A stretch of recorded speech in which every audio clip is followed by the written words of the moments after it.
So hello everyone, this is our group discussion on the political climate facing the US now. So we're going to begin with Izagani. Hi, I'm Izagani Aquino. I'm a senior. Hi, my name is Dylan R., and I'm a sophomore. Hey, I'm Ted Chor, and I'm a junior. Hello everyone, my name is Derek Dela Cruz, and I'm a senior. Hi, I'm Maddie Ty, and I'm a junior. Hi, I'm Jesse, and I'm a sophomore. So all right everyone, I'm going to go straight into the questions.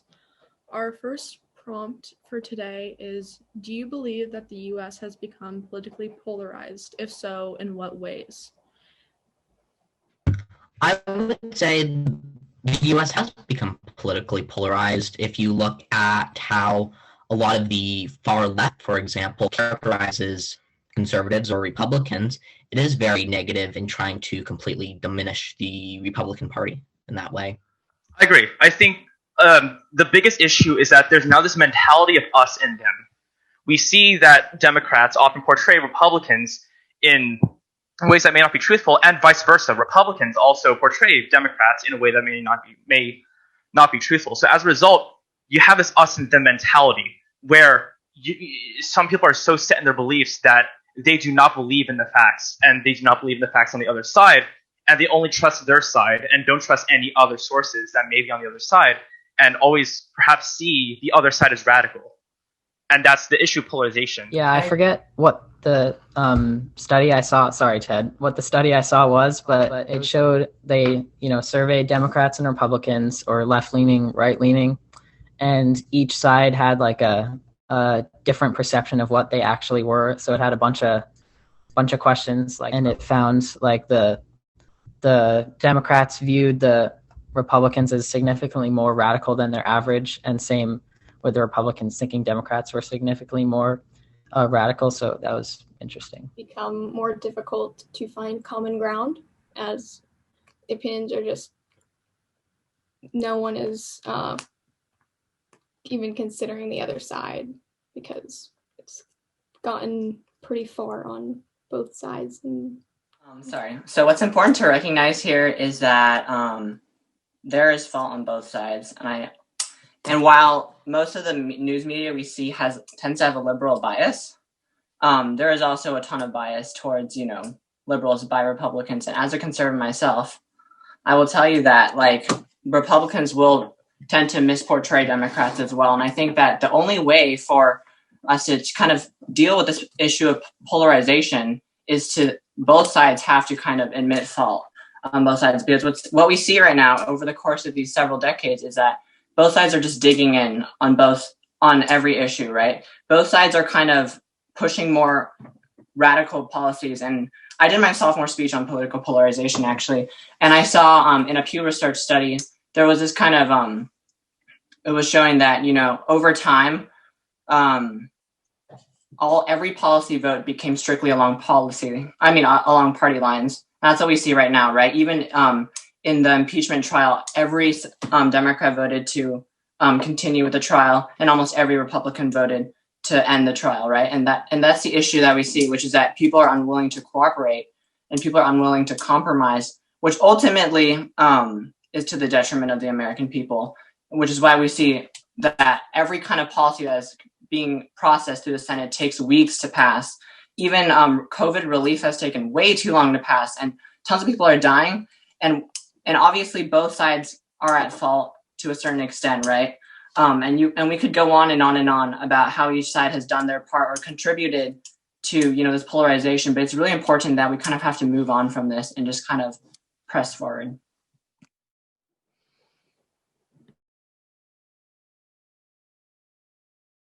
All right, so I'm going to move to the next one. How has living in Marin County influenced your political beliefs, if they have? And what other factors influence your political beliefs? I'm going to go first, if that's okay with everyone. But I would say living in Marin County has influenced my political beliefs very little, especially in California. In Marin County, it is a lot more left-leaning. And then some other people, or just characters that have influenced my political opinions, are just the facts. And Living in Marin County hasn't really changed too many of my beliefs, but I grew up in a bubble where pretty much most beliefs were the same in the specific area in SF. So when I was here, I kind of adjusted some of my beliefs based on like learning about what more Republican beliefs were. So it changed just a little bit when I learned more about the other side. I agree, Maddie. I think that I wouldn't say that my beliefs have changed that much, but I will say that I have gotten a lot more sympathy towards how other people feel through discussions with, people who hold opposite views towards me compared to me, right? And I think that it helps me to understand that it's not really about what's right or what's wrong. It's just to have like kind of empathy for like people that have different social values. And it's important to respect that, because I think that we have a lot of times we think of social values as right or wrong.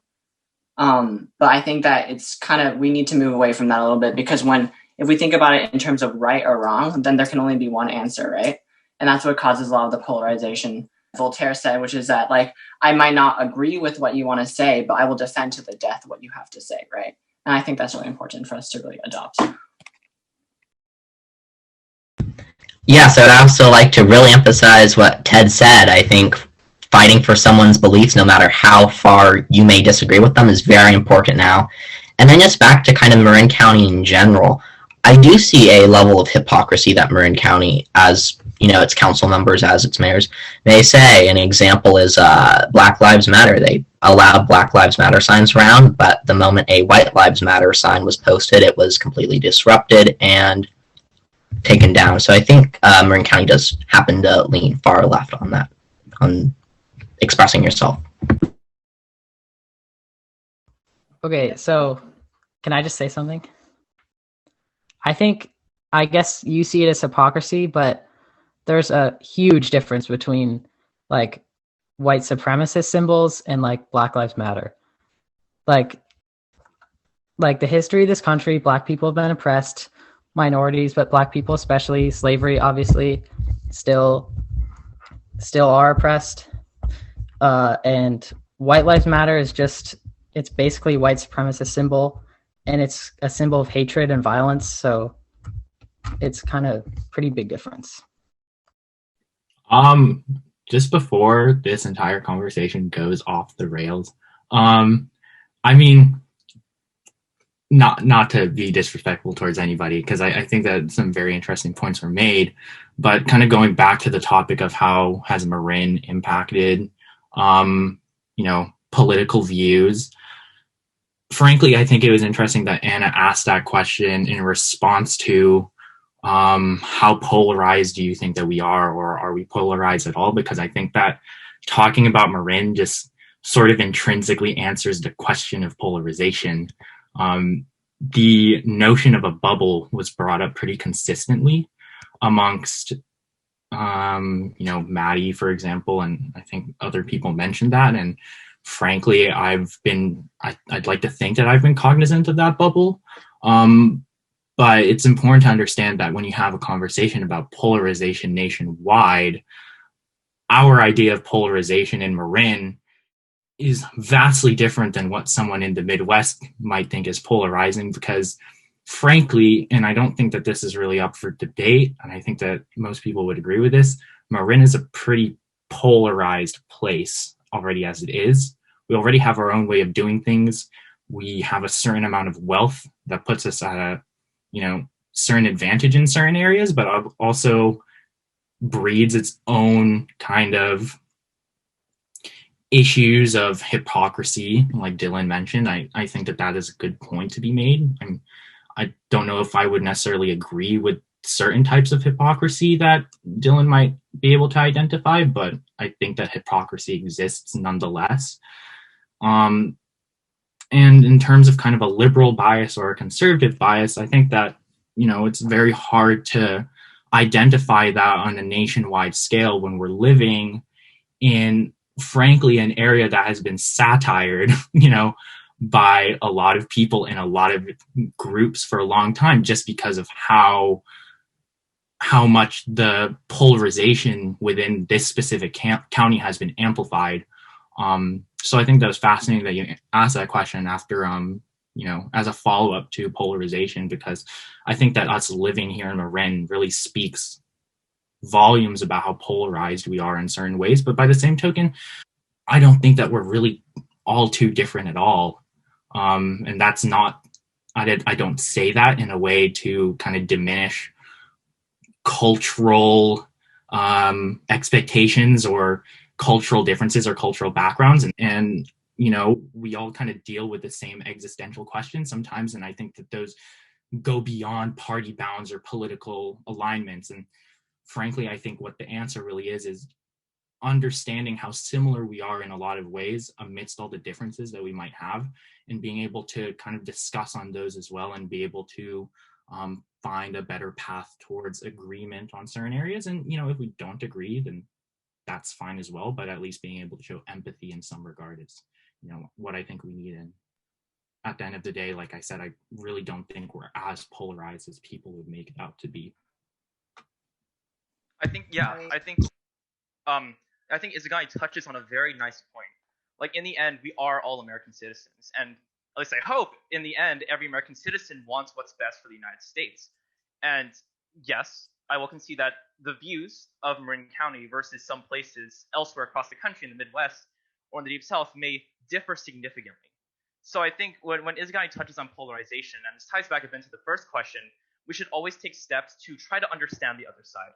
We're not necessarily obligated to try to change each other's minds, but we are obligated to understand each other to try to heal that sort of wound that people talk about. And I guess that ties back into me. When I try to find my news sources, I always look at multiple sources. I don't just rely on CNN. I don't just rely on MSNBC. I try to look at the other side, and I try to look at more neutral sources.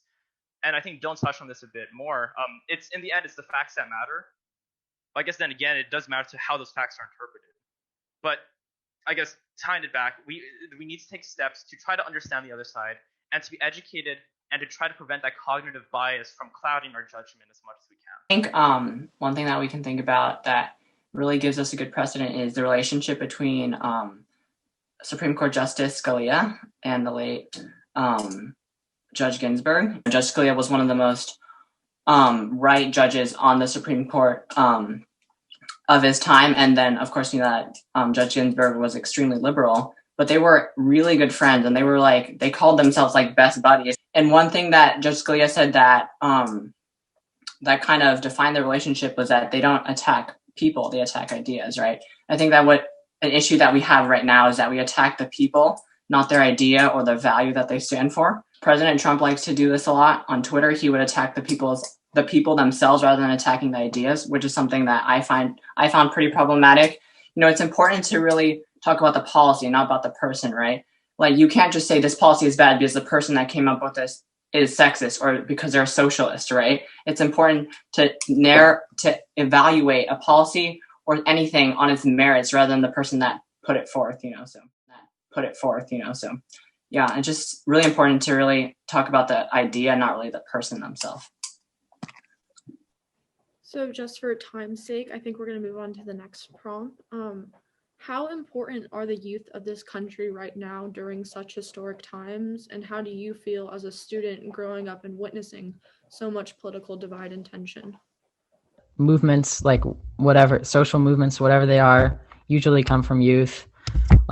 So the climate movement led by, or Greta Thunberg, one example.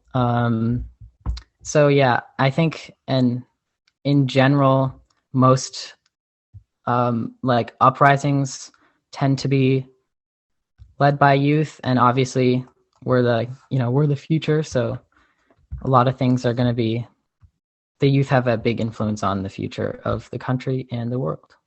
To add about youth, obviously, just the increase in, we can also see how important we are with the increase in young voters and the thought of actually including 17-year-olds, or was it 17-year-olds? I forget which it was, but they're thinking about, or they're trying to include younger people in the vote.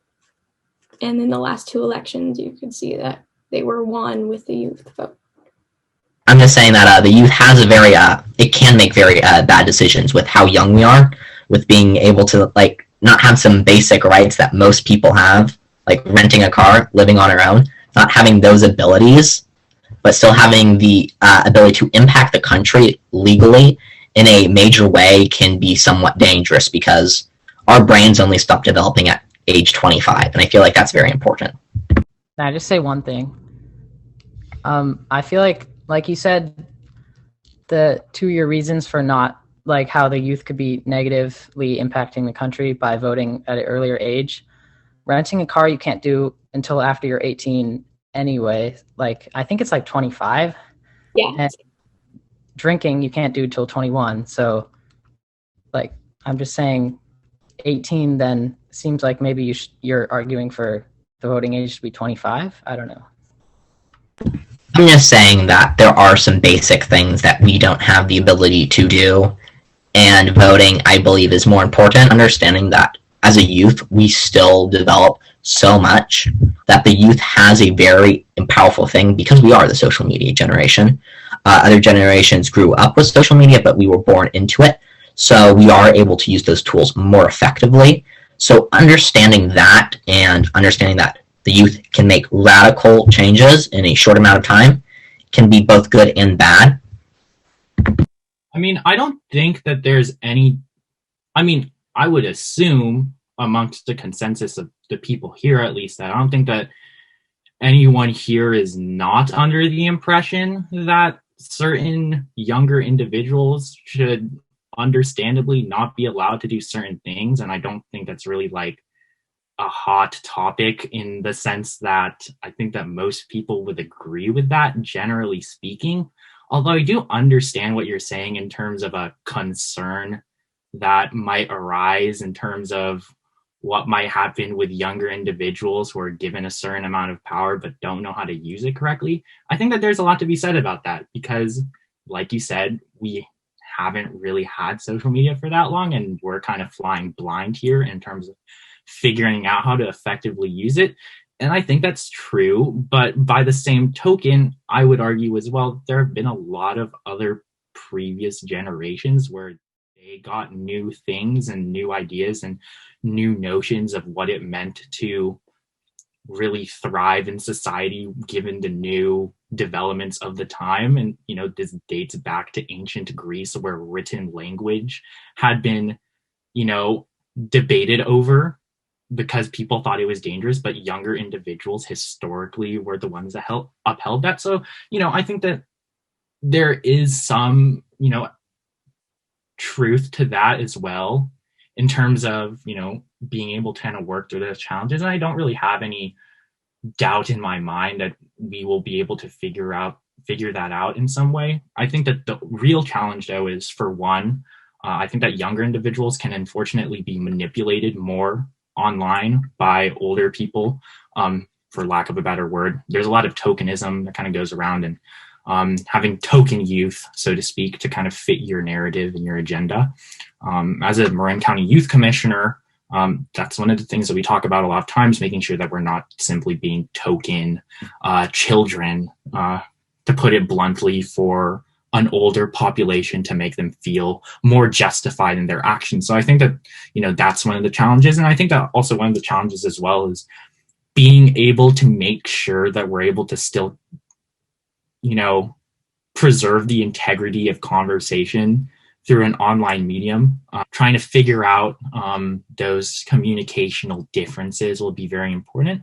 But, you know, history has shown, and we've mentioned history before, that we will be able to adapt to those different ways of thinking and viewing things. And at the end of the day, I truly think that we'll be able to interpret it in a manner that is beneficial to most people, at least. And I just wanted to say that, in my opinion, I don't really see a difference in me voting compared to any person of any other age. I live in this country and I work in this country, and I just think that I should have a say. I am educated, not high school education because we haven't graduated yet, but we're in U.S. history right now. You did say that got to learn from history. Well, that's what we're doing right now, and I feel like some adults might have forgotten history.